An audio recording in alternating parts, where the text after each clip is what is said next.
BJP അധികാരത്തിലുള്ള കേന്ദ്ര സർക്കാരിന്റെ ഭാഗമായി പ്രധാനമന്ത്രി ഈ എയർപോർട്ടിൽ വന്നിറങ്ങുമ്പോൾ ഞങ്ങളുടെ മേയർ പോയി സ്വീകരിക്കും എന്നാണ് BJPയുടെ ആളുകൾ പ്രചരണം നടത്തിയത്. സ്ത്രീകൾ ഒരു ചുമതലയിലേക്ക് വരുമ്പോൾ, സ്ത്രീകൾ അധികാര സ്ഥാനത്തേക്ക് വരുമ്പോൾ സാധാരണ പെട്ടെന്ന് സംസാരിക്കാതെ ഒരുപക്ഷെ കുറച്ച് പാവമായിട്ട് പെട്ടെന്ന് ഒരു കാര്യങ്ങൾ പറയാൻ കുറച്ച് മടിക്കുന്നവർ നമുക്കറിയാം. പല ആളുകളും പല സ്വഭാവത്തിലുള്ളവരാണ്. ചിലപ്പോൾ പെട്ടെന്ന് എല്ലാവരും പ്രതികരിക്കണം എന്നില്ല.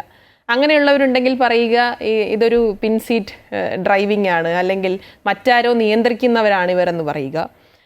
പക്ഷേ നന്നായി കൃത്യമായി പെട്ടെന്ന് കാര്യങ്ങൾ പറയുകയും പെട്ടെന്ന് ഡിസിഷൻ മേക്കേഴ്സായി സ്ത്രീകൾ മാറുമ്പോൾ പെട്ടെന്ന് ധിക്കാരികളെന്ന് പറയുക. അപ്പോൾ എനിക്ക് ഒരുപക്ഷെ തോന്നിയിട്ടുള്ളത് യുവജനമായതുകൊണ്ട്, സ്ത്രീ ആയതുകൊണ്ട്, പിന്നെ ഒരു പൊളിറ്റിക്കൽ സാഹചര്യം നമുക്കറിയാം. പെട്ടെന്ന് ഒരു തെരഞ്ഞെടുപ്പ് കഴിഞ്ഞ ഒരു 5 വർഷം മുൻപുള്ള പൊളിറ്റിക്കൽ സാഹചര്യം അല്ല ഉണ്ടായിരുന്നത്.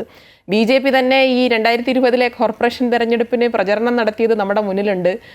ഞങ്ങളുടെ പ്രധാനമന്ത്രി, അതായത് BJP അധികാരത്തിലുള്ള കേന്ദ്ര സർക്കാരിൻ്റെ ഭാഗമായി പ്രധാനമന്ത്രി ഈ എയർപോർട്ടിൽ വന്നിറങ്ങുമ്പോൾ ഞങ്ങളുടെ മേയർ പോയി സ്വീകരിക്കും എന്നാണ് BJPയുടെ ആളുകൾ പ്രചരണം നടത്തിയത്.